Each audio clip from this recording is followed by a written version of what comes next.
v120 on Java. Before that, I was doing some YouTube stuff and some. I was also a technical player, but now I'm part of Moyan.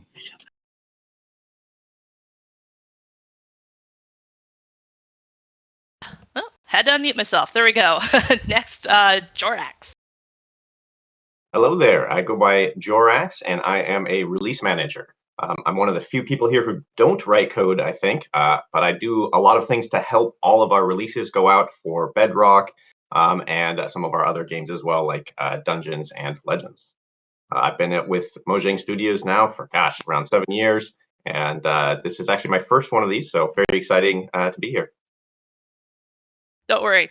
You don't want me writing code either. You're not alone. Next, Saffron Sarah. Hello, my name is Sarah. I am a game artist on Minecraft Vanilla, and it's been really exciting working on this stuff. And then last popped in at the last second. Sorry about the technical difficulties there. We've got Mark. Hello, my name is Marco. I'm a Bedrock developer. I've been in Mojang for almost 2 years, and yeah, worked on the Wild update and the Trails and Tales update. All right, so I just want to thank all of the devs here. We are all over the place. There's some in Stockholm. There's some all the way over in Washington State in the U.S. I'm actually smack dab in the middle, so it's the middle of the day for me. But some people are staying late or coming in early. So just real quick, thank you to make sure we can get this done with a lot of really awesome people. So just kick it off real quick. This is probably my favorite question because it's a fun, like, open-ended one. But so what was your favorite feature of the update to work on? And anybody can answer. Feel free to just go for it. Guess I can go first. So there are lots of great features that went into 1.20, but one of my favorites from a Realms perspective was for Bedrock Realms. It used to be the realm owner would have to upgrade your realm whenever a new version would come out. So sometimes the person who owned the realm wasn't necessarily the one who played on it the most, or sometimes they had to work. I mean, I'm guilty of this. I forget to update my realm. Then my friends would be like, David, update the realm. The updates come out. Like, sorry, I'm busy doing Minecraft stuff. So for 1.20, you can have anyone on your realm upgrade the realm. So whoever gets the update first, they can upgrade it automatically. You don't have to wait for the owner. So I'm very excited for that. And there are a lot of players reached out to me to talk about how excited they were, which was really fun. I am also one of those people, so I appreciate that update as well. My friends are constantly like, Beesh, update it. I was like, okay, sorry. Anybody else have any, like, their favorite feature to work on or implement? Like Sarah, I know you did some art, so anything there? I think for me, my favorite thing to work on for this update was probably the plants that went along with the sniffer. I feel like I've always enjoyed, like, exploring stuff when it comes to, like, animals or plants and things, and I feel like I went through quite a bit of different explorations and things that were just a lot of fun. For me, it was really exciting to see when some of the sign changes went out in snapshots and previews, to see how something that seemed kind of small on the overall set of features had such a big impact to everybody's world and their creations. Both being able to edit signs and the fact that they're double-sided, I think, made a big difference on how everyone felt about that feature. Yeah, I loved seeing the creativity of some of the builds where players were, like, using them as, like, banners for festivals. Like, I love all of that. So definitely love those. Anyone else have anything? Because if not, the sniffer. I've got a great question about the sniffer, but if someone else has a feature they'd like to share first. I can go next. For me, it was armor trims. Not only we have come up with some new technology that we didn't have before in the game, where you can put different layers on your armor. But also we had an opportunity to revive some of the old structures and give them more purpose, sending players around the world. They can explore chests and find armor trims. So I think armor trims was the most fun feature for me. And also, like, this was some of the very old requested features to basically add some armor customization. So not every armor looks the same. So this was, I think, the most fun for me. Yeah, I also have a favorite, and it was the calibrated skull sensor and the amethyst resonance. For two reasons. One is because I worked on them in the wild update, so it was nice to go back to the feature. And also, we didn't really expect to have the time to work on those things, but then at the end, we had some extra time, so we decided to pick up something small, and yeah, we managed to sneak in an extra feature. So that was really nice. It's always nice to kind of like get those in at the last minute. It's like, oh yeah, quick, get that in there. So go back to the sniffer one. So you mentioned, like doing the flowers and the plants for sniffer. One of the questions that we had on Instagram, and I'm going to read these verbatim. Just these are direct quotes. So apologies if grammar is a little off at times. But this is a question I saw a lot. Like, I mean, dozens and dozens of people put this across all the channels that we gathered questions. So, are there, quote, any more flowers/plants coming for the sniffer? A lot of people were asking about that. I don't think I have a solid answer for that. I know I would love to continue developing plants, but yeah, I don't think that there's a solid answer for that one. Yeah, and there aren't always, so thank you. I know that's something that a lot of people have been asking for. They really love the sniffer, but they'd like to see more. So that's a good bit of feedback for us to take away. So going back to features real quick, a question that I saw on Discord. That was a really fun question. So it's a longer one. So when creating new features, how often do you start with an issue or gap in the game and create a feature to solve it/fill the gap versus starting with a cool feature idea and adapting it? For example, the camel. Were you looking for a two-seated animal, or did you think of that after thinking of the idea of camels?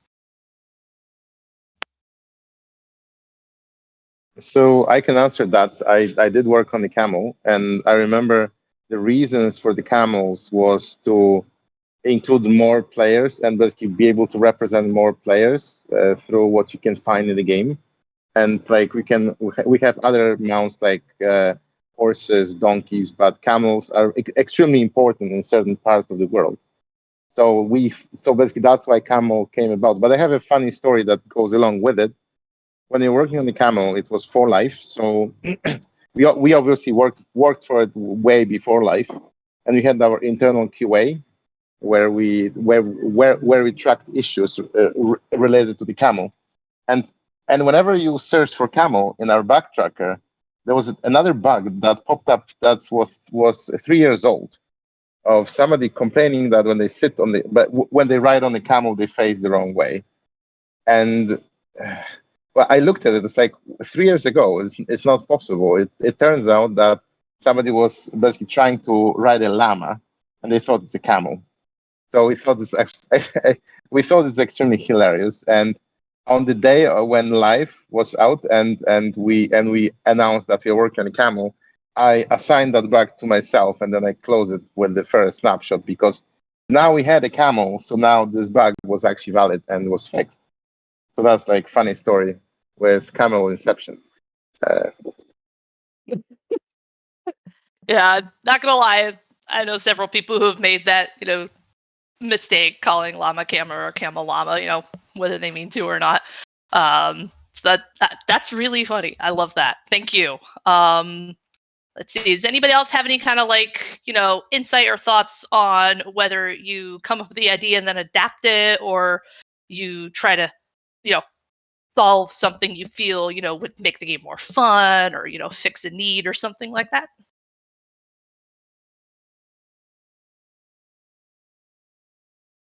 I think it's a fun balance. Like you want to do things where players are like, hey, I really want this to happen. Like, okay, that makes sense. Like you talk about with other people at the studio, like, okay, this makes sense. Let's do this. And then sometimes it's like, oh, I think we know what the players want and they don't even know yet, but maybe we can give it to them, and that feels really special if you can land that. Yeah, it's like most things in development really are like it's a balance when you think about it, because like something would be so cool, but it's just going to completely like take forever. So you're sitting on it for a long time. Those are always really fun when you can finally get them out. Um, so let's see here. Speaking. Oh, I can speak to please that go as ahead. well. So, Mhm. so like one of the features that was a very old and very common request was to have cherry trees, and it's as you have said, it's a balance between what we envision goes into the update and what also player want. The thing is, everything needs to fit together in a concise update. So this year round, cherry trees were a perfect fit for the theme of the update. So that's why we decided to pick them on. But we do look for feedback, and we know of like certain pain points that players know or lacks, or basically places in the game that are still lacking. But we try to always fit them within the update so they all make sense. They're not like haphazard. So that's about it. I know cherry trees are definitely a favorite of many, many people online. I've seen so many amazing builds, both using the trees and also, like the cherry wood. Um, Speaking of the flowers on the cherry trees, I thought this was a really fun question. It's kind of like a half request, half question, but it's a really fun one. So this comes from someone on Twitter, and they say, "I love the new flowers added to this update. I especially love the pink petals and how they can be stacked to fill the block. Do you have plans to adapt other flowers to stack like this in the future? It would be much appreciated. Thank you."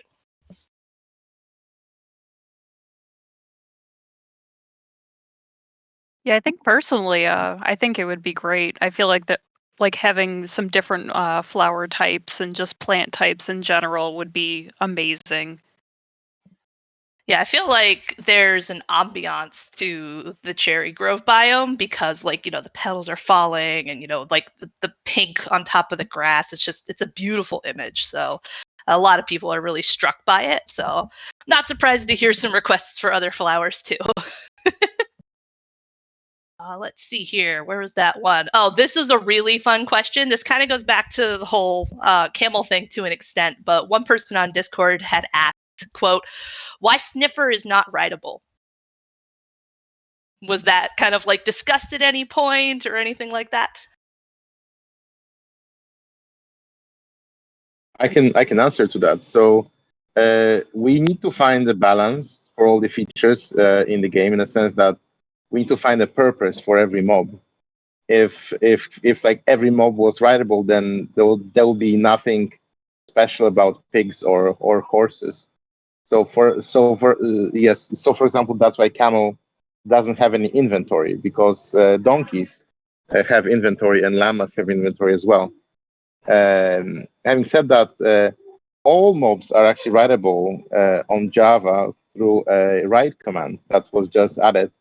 And actually, for that, we had to go through a lot of weird mobs to ensure that when you mount a mob through a write command, it actually renders you like in a correct position, because lots of mobs that were not writable like before, they were all sorts of wonky. So technically on Java, all mobs are writable through a write command, but yes, Mm-hmm. we need to, like, for vanilla and for vanilla gameplay, there is a balance. So camel is a writable mob because camels are writable mobs. And would you be able to ride on a dinosaur? Maybe.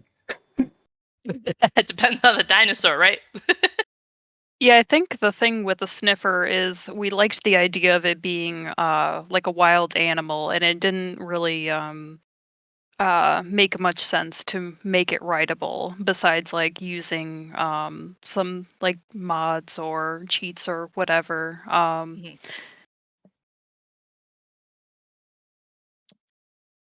As far as the mount command, I've really enjoyed seeing some of the giant towers of very eclectic mixes of mobs since adding that to the game. See, I was just gonna ask because I haven't seen pictures of it yet. Please tell me when you do that to a creeper, you're on top of their head, because I love that image. Yes, I know that Java developers have put a lot of attention making sure that you are correctly writing every animal. So I would like to see that too. It I is love useful it. to like. There are more like interesting cases, like when you're writing a bat. That's fun. Mhm. All right. So actually, speaking of Java, we did have a question on Discord specifically about Java. This person asks, in Java Edition 1.20, a few significant and old bugs were fixed, like MC180, 1331, and 48923, etc. What decisions go into fixing some old bugs which may have lingered in the game long enough to be considered features?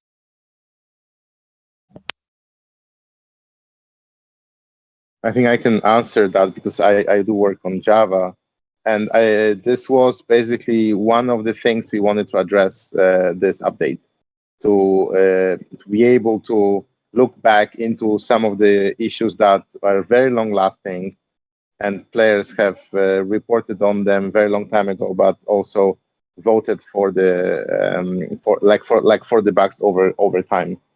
And this increases the general quality of the game and the quality of the gameplay. So we are not only adding features, but also making sure that we take care of the old stuff. And I hope we will be able to do that more often and basically address more long-standing issues going forward. So like there was no like any particular reason. We just thought this is very important to tackle these, and we did it, and that's great.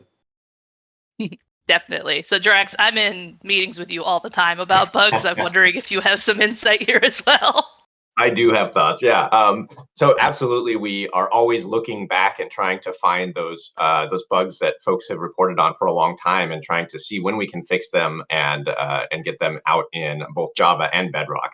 We do sometimes find out that we fixed what is technically a bug, but by doing so, we broke mob farms, or we altered some part of gameplay that has become something that everybody understands is kind of how things work. And in those cases, we have sometimes gone and reverted and basically reintroduced what technically is a bug because it had been around so long that it was treated as a feature. So we are always paying attention to feedback, especially in snapshots and previews, to make sure that these bugs that we are fixing are having a positive impact on players, and that we're not, breaking creations that folks have made over their time with their worlds. Yeah, it's true. Like, particularly for the snapshots and the betas, like we have some CMs who that's what they do. They just put those change logs out. They read all the feedback. They get it back to the devs. Like, hey, they really like this. They really don't. So it's a really good call out there. Like, if anyone in the audience doesn't, please check those out. They're very useful, and you get to see stuff before it's actually fully released, which is always fun. Yeah, and we're always looking at those Jira bugs, and we're looking at upvotes and other folks who've added on to the existing bugs that they're hitting them as well. So it's a place where players can absolutely have an impact on the game by letting us know what matters to them. Yeah, definitely. So think about the more technical side of stuff. This might be a little bit of a harder question, so I understand if not everyone has an answer for it.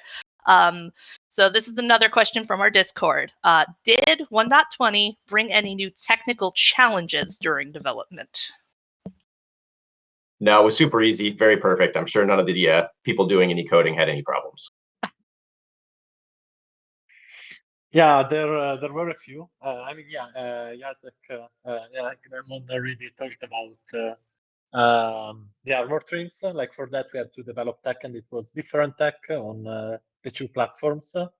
Like the part of it was the same, but part of it instead had to be engineered in different ways because of the capability of the different capabilities of the two platforms. And also another one was for the camel, like rendering the player correctly when the camel sits up and down. We had to develop on Bedrock some new tech for that, because otherwise we had like the player sinking in the camel and it didn't look great. So yeah, like often, even if we don't plan like big technical features for an update, then it turns out that there is tech that needs to be developed because maybe we don't really have all the tools that we need to achieve what we want. I remember the sinking with the camel. That was a very funny little moment there. It's like, I don't think that's quite how it's supposed to go. And it was also very difficult on Java as well. Like we all have basically basically stationary writers, and this was the first time we had to implement some movable parts that you can actually move within the mount, and that was also very challenging on Java as well. We had a lot of bugs, like we had a lot of trails of bugs, and most of the bugs were actually like relating to that component. But we got that ready, so that's good. Yeah, and the camels are so cute. I'm not gonna lie. Their little ears. It's the ears. It gets me every time. The animation there. Let's see. Yeah, Where I was think. that? You go ahead. Oh, sorry, Mish. I think for every update, there's a whole lot of stuff that goes on behind the scenes. As a Minecraft fan for a long time before working at Mojang, it's difficult to appreciate just how much work goes into a lot of this stuff. As far as 1.20 and technical challenges, for the Realms team, we had an interesting bit with the sniffer because we wanted to test the sniffer on Realms to make sure it worked properly. But we didn't want to reveal the sniffer yet to players. We were kind of like waiting for the right moment to show it off. So there was some tricky parts in getting the sniffer on the realm, but also having it hidden behind a feature toggle and not revealed. That 1.20 wasn't nearly as dramatic as Caves and Cliffs Part 2, though. When all the chunks in the world are 50% bigger, that was a lot of work to make sure, hey, our server is still going to be able to run the game with these much larger world, 50% more data in the world, roughly. So that was a whole lot of work. Lots of people across the studio working together to make that happen. Very excited though with our new terrain. Oh, it feels so epic every time I go on an adventure. Yeah, I remember we had an AMA last year, and one of the questions was like, "What's the most technically difficult thing you did without fail?" They were like, "Oh, making the world size much bigger." Like by far, that was the most difficult thing I had to deal with. So I am not surprised to hear that brought up again. So speaking of technical limits, go with a little seg here. We have a question that was posted on our Instagram that more than a few people liked it as well. So a number of people are interested in this. So it reads, okay, I really need you guys to address if you will be raising the player limit on Realms. I have loads of friends who have told me they'd even pay more for the subscription if it meant more than 10 of us can be on at once. Please let us know if you plan to implement a solution. Thanks so much. I love this question. I love the enthusiasm for more players on Realm. So we would love this as well. There's kind of three big feature requests that people make about Realms often. So I like listening to the community. I like hearing what people are passionate about Realms. And it's always, I want more players. I want more render distance. And sometimes the third one, I want more simulation distance. I want my chunks to tick farther away from where players are. So these are tricky to add because they make the server that's running your realm has to work harder the more players can be on it. And some things can get really tricky if you can imagine. Like some players are in the end, some are in the nether, some are in the overworld. Like that can get pretty demanding on the server. But that said, it is possible to run Minecraft servers with lots of players, and we are exploring these. In fact, I'll say this. In the next year, we're probably going to do some experiments that you may be able to take part in for larger render distance on realms. We did increase it last year, which was very popular. I was very excited we could do it. But we would like to increase the render distance even more. So stay tuned on that. As far as more player limits, we'll probably experiment with that in the future. I can't say when. Experiment. My favorite kind. Yeah, experiment the keyword. We want to try it out, see how does it work. You have to measure like it's a very complicated system. Lots of things happen when you turn those numbers up. So if we just crank them up and don't do any of the work behind the scenes, sometimes it doesn't turn out very well.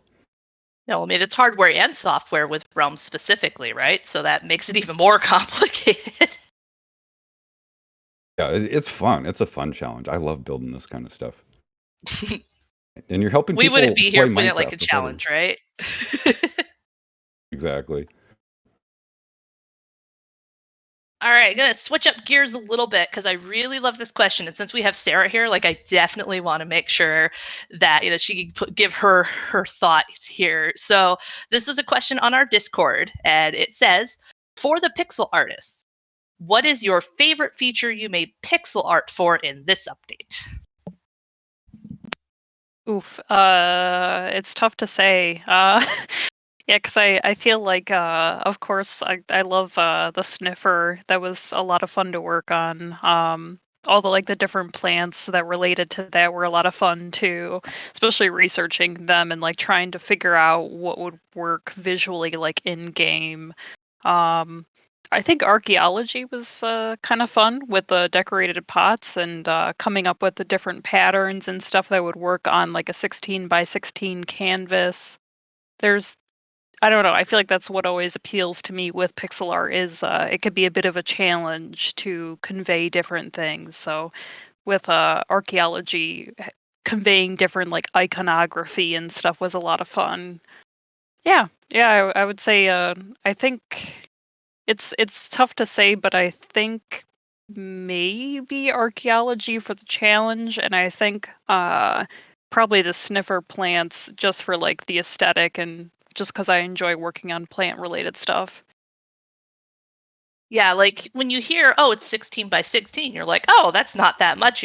That's easy. You don't have that much to work with, but that actually can make it much more difficult. I've tried to do pixel art, in the past, doing little game dev on the side. I find it way more difficult than actually just drawing something.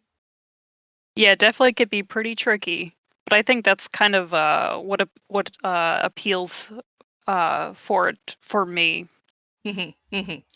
Yeah, so speaking of the sniffer, we did have a question on Twitter more about its ideation in general. So this person asks, quote, did the sniffer have any inspiration or ideas for its creation?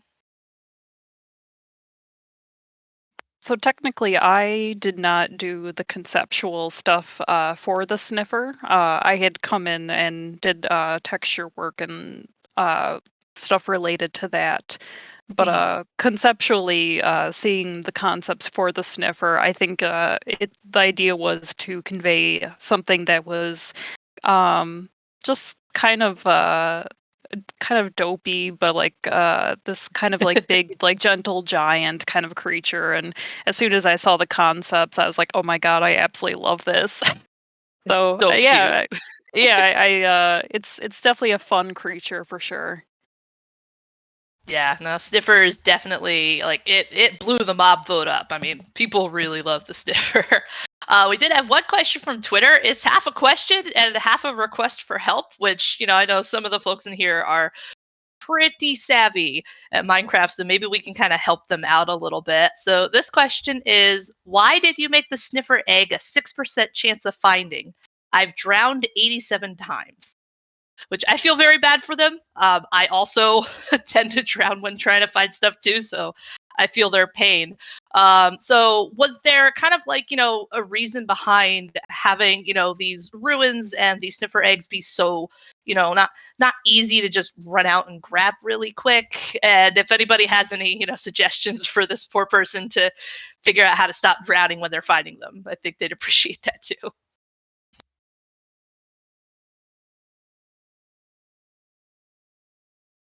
Well, for drowning tips, I would say magma blocks or water breathing potions are great options, or you could have a conduit. There's lots of fun gameplay ways to survive that.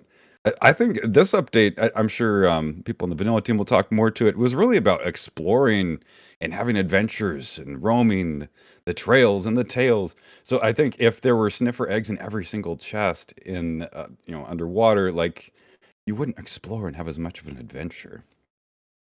Of course, the flip side of that is when you're looking for that silence trim and you're going through ancient city after ancient city, that could be quite the challenge. Yeah, I think with the sniffer, we wanted it to be relatively rare, so you have the satisfaction of bringing back this extinct species. And it's also not the only thing that you would be looking for. Basically, with the same place where you can find sniffer eggs, you can now find the pottery shards as well as armor trims.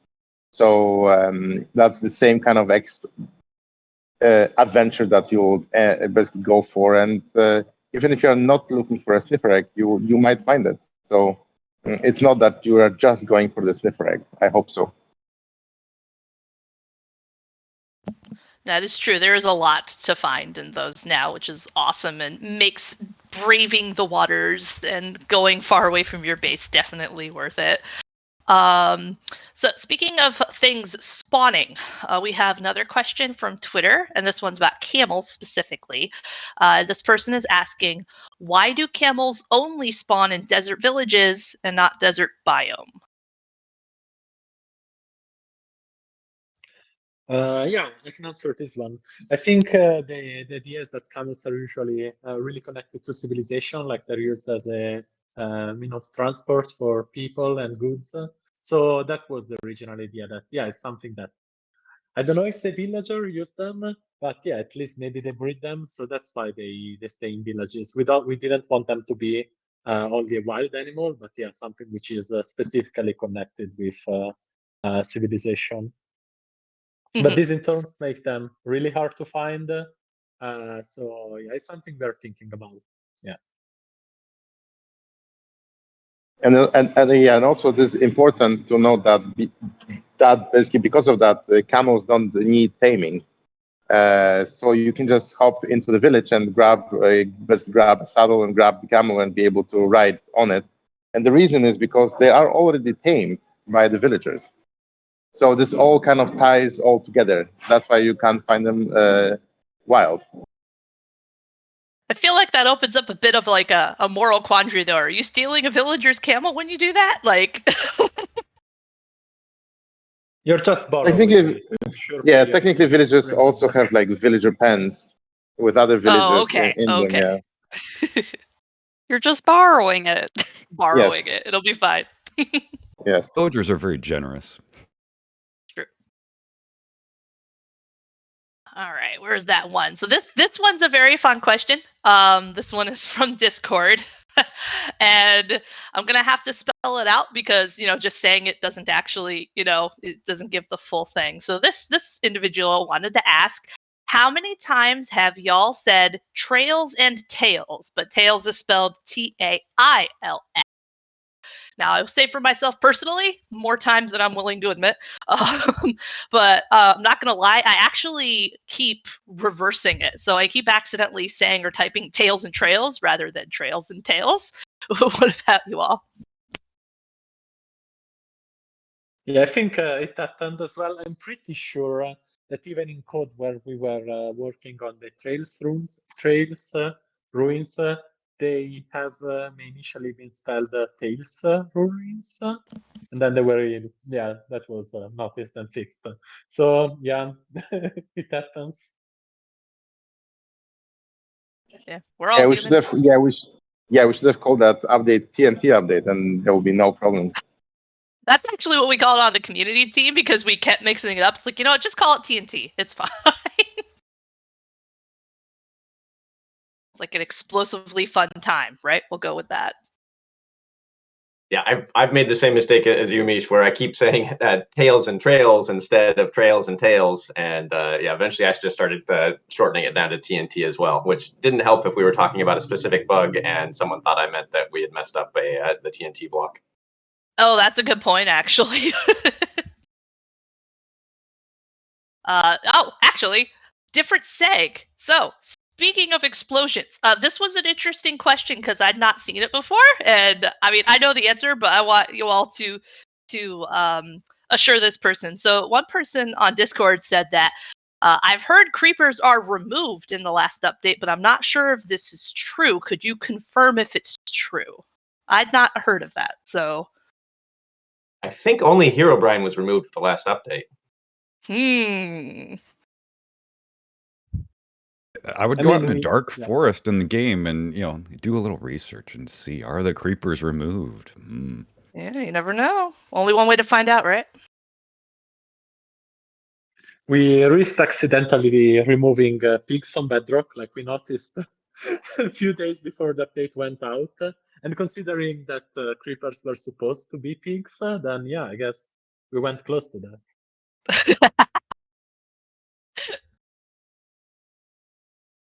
Where is that one question? Oh yeah, this one was really fun because this is more kind of like about the thought process behind adding things to the game. So this is another question from our Discord. When adding any block set to Minecraft, do you all aim to introduce new colors/hues to the game for builders to work with? I would say yes. I know, especially with the plants, I was really looking into different dyes that are a little bit rarer. Because I think it's important to have a little bit more variety, and I kind of laid out our existing plants and just kind of seeing from there, because I do think it's important to have a little bit of diversity when it comes to colors.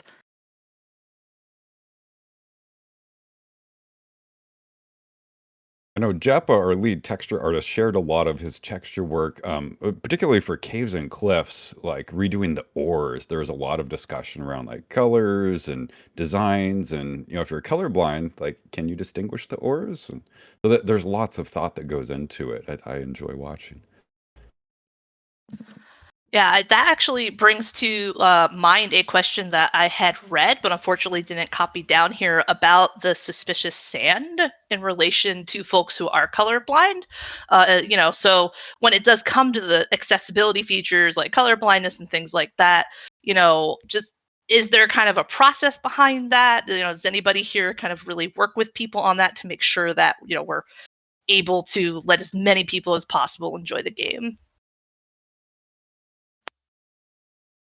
I can speak to that some. We do accessibility testing very regularly on our entire product, so new features and old features, to make sure that we are allowing as many people as possible to play. So that we're always trying to keep that in mind, but sometimes we have to change things to try to make sure that we are meeting those standards, so that everybody can enjoy the game. Yeah, I think especially with the suspicious sand and suspicious gravel, it's definitely finding that like fine line between like making it challenging for players, but not making it inaccessible for players at the same time. Yeah, no, I know that's something a lot of people keep in the foreground of their mind with this stuff because we want as many people to play as possible. Yeah, there's actually a lot of work that goes into it. It can be a fun challenge to put yourself in different types of players' shoes, but we have to do work around like you should be able to use any type of input. If you're visually impaired, you should still be able to navigate and figure out what's going on. And like colors, some people see colors differently. There's different tools you can use to see your application as different people would see it, which is really, it can be really enlightening. And then there's globalization. Different colors mean different things in different parts of the world. And Minecraft is a global game everyone plays, so you have to broaden your perspective sometimes. Hmm. And me working with Java triage and basically triaging bugs, we also put a lot of effort into making sure that bugs that affect accessibility are basically triaged very high and are very important. And always like basically we cannot find all the like different player types and like different player restrictions that they need to face. So going through bugs actually often enlightens us and like, oh, what if like we use a brush in left-handed and stuff like that. So yeah, on the bug triage, I know that when looking through bugs, accessibility issues are extremely important, and we always put them on the top of the list. Hmm. Yeah, so I know that like we're talking about player experience right now, and we have one person on Instagram who asked a question. They said, "Hey Mojang or Mojang." I know there's a debate about which one do you say depending on where you live and things like that. Uh, 7 years ago was 1.10, and 7 years ahead might be 1.30. What aspects of the player experience are you focusing on improving? Now, that's a broad question, but I know a lot of you here really think about that a lot. So,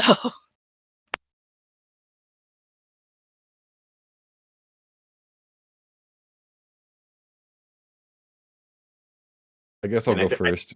I'll go for it. Yeah. Go ahead, Josh. I mean, I don't want to be sarcastic here, but we really are looking always at all parts of the game. But I would say that each major update, we really look around the features that support new changes. So with the camel coming in, we really look at mounts in general and the desert and some of the areas you might use such a new animal type. But overall, we're always looking and listening to player feedback and trying to improve all aspects of the game. So it's interesting. We've always got a bunch of different experiments and different explorations going on. And then each major update will kind of see different areas come into focus as we start making improvements and additions. And we're always kind of looking across the entire game, trying to keep it as interesting and entertaining, both for new players and for players who are coming back just for those big updates.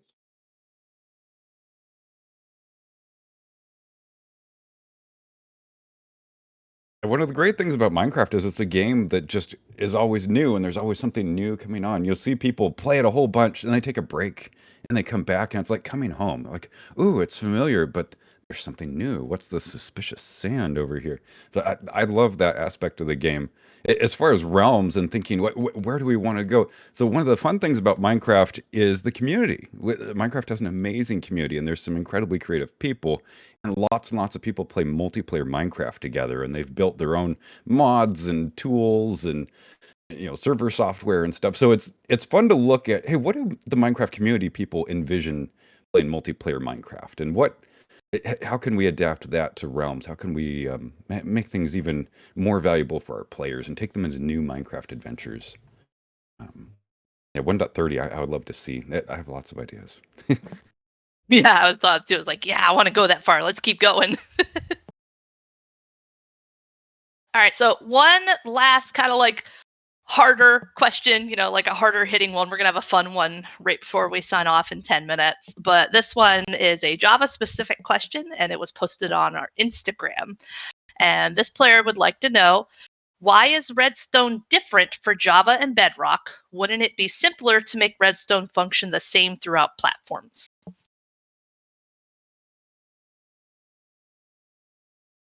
I would say this is as much a Java question as a Bedrock question. I mean, that's fair. Yeah, it's just functions differently because it was implemented differently before. Now we are striving to get our gameplay in parity, and all our new features that we are pushing out through updates are meant to be fully compatible with each other. However, there are certain differences from the past, and we will eventually get through them, but they are not part of our yearly cadence that we are working on, like individual updates. That might be like a separate challenge. Yeah, that they can be very complicated to make an older engine kind of act the same. Now, Dorex, I know that you talk about parity every single week, twice a week in that meeting with me. That's a big thing that we focus on. Yeah, absolutely. We want the experience to be as similar as possible between Bedrock and Java. Redstone is a system that is far more complicated than, again, me as a non-coding, non-developer. I've asked the same question internally, and it just turns out there are some differences in how Java works as an engine compared to Bedrock that make getting exact parity on Redstone very difficult. And as was mentioned, we're trying to get there. It's tricky, and we hope that at some point we will be able to converge those. But again, it's a work in progress. Yeah, no, it's very complicated balance. I know we keep saying that word over and over, but it really is such a big part of game development, making sure you're balancing, what you can do, what you want to do, what the players want us to do, that kind of thing. Make sure it's all fun and functional at the end of the day. It really is a juggling act sometimes. Well, and to one of the earlier questions on when does a bug, because it's been around so long, become a feature, sometimes the differences that aren't in parity have become kind of built in and how players on either Java or Bedrock expect things to behave. So then it's even kind of a more difficult choice for us to, do we go to parity, but then change one of those experiences, or do we keep things not at parity and try to figure out a different solution that might help us get closer to things matching up between the platforms. Yeah. All right. So I'm gonna ask one more question. This one's from our Twitter. I giggled at this one, but then I thought about it and did a little research, and I'm curious if anybody has any insight in regard to the cherry groves. So this person asks, if cherry tree, why no cherries? Well, man, I had this exact question myself, and I went down a rabbit hole of Wikipedia and some other sources a little while back. But before I answer, I'm curious if anyone that actually created this feature had any thoughts.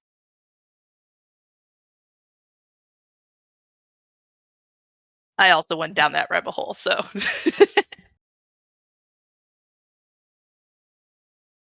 All right. Well, it doesn't sound like it, but you know, we definitely don't go for perfect realism in Minecraft, but we do try to usually represent it or be somewhat accurate.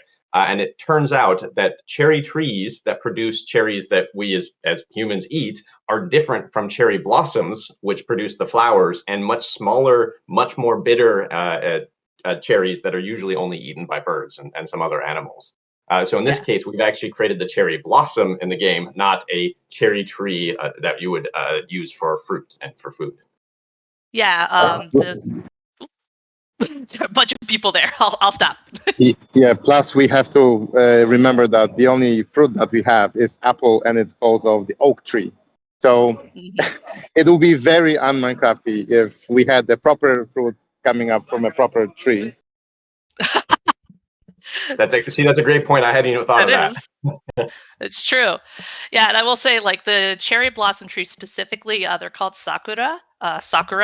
And I looked up, and you can actually eat them, but not many, because if you eat like more than a couple, they're actually kind of toxic to people.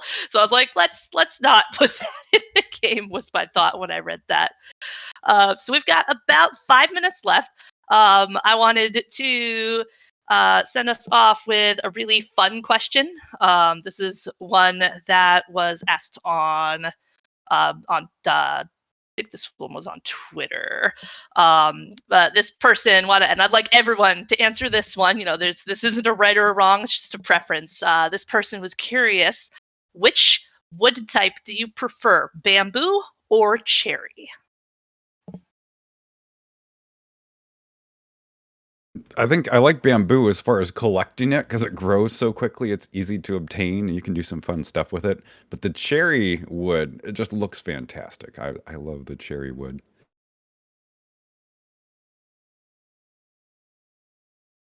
Yeah, I think for me the cherry wood is probably my favorite. I do really like the bamboo wood for some of the different aesthetic things like the trapdoor and things like that. Like it looks phenomenal. But yeah, for me, I'm oddly enough pretty fond of like the more colorful like wood types, like the warped or like nether planks and things like that. So having nice, pretty pink planks is very, very nice. Yeah, I'm with you on that. I love the accent color of the cherry wood, and bamboo has some cool uses. I love the new raft, but yeah, if I'm going to use it for a house, I like that cherry wood.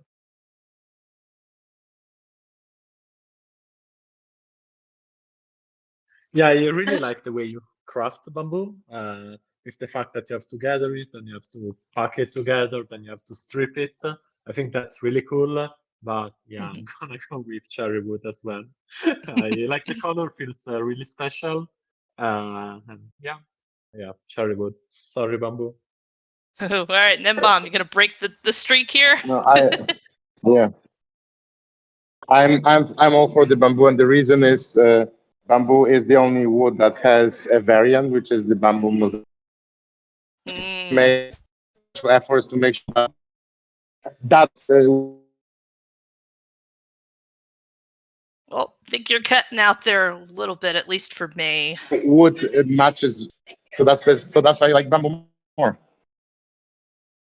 Yeah, I will actually say bamboo as well, and I say that specifically because I prefer the variety it gives me as a building material. Now, if I'm looking at bamboo and I'm looking at cherry trees, I'll take cherry trees all day. Like, I don't want to cut them down. I just want more of them. I love the groves and just the ambiance of the petals falling and all of that. So, for me personally, in terms of like which wood type do I prefer, I would say bamboo. But if I'm talking about the actual plant, definitely the cherry trees. Well, funny you mentioned that too. I've heard several people say that they feel bad chopping down the cherry trees because of how beautiful the biome is. Yeah. Oh yeah, I'm definitely 100%. one of those. All right, so we have 2 minutes left. I just wanted to take a minute real quick and again go back around and thank all of the devs. Again, some of them came in early, some of them stayed late. Our time zones are a little far apart between Washington and Stockholm, so we managed to balance it here. So I just want to thank everyone for all of their answers and all of the fun stories about camels and llamas. And if any of you would like to share any of your handles, like, whether it's on Twitter, something like that, some folks like to interact with the community. And if you're one of those, give you a minute to go around and say goodbyes and or share any contact info.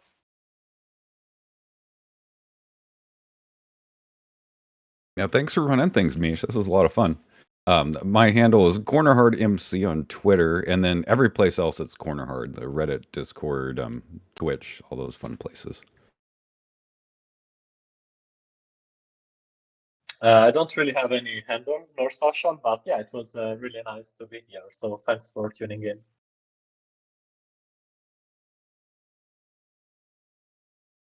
Yeah, thanks for hosting this. This is really nice.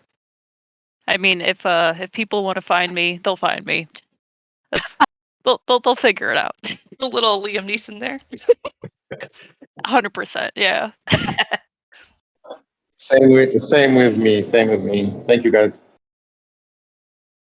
Yeah, thanks everyone for submitting your questions and for coming and listening to us answer them. You can find me at Jorax79 on Twitter and occasionally in Discord as well. All right, so that is everyone. Again, thanks devs for tuning in. Thank you everyone in the audience for tuning in. Really appreciate you all being here to listen to us talk about awesome update that we released just a couple weeks ago, Trails and Tales. If you all haven't, definitely go update your game, hop in, especially those cherry trees. I mean, we have this many people going on and on about how beautiful they are. We're onto something. So thank you all for tuning in and happy gaming.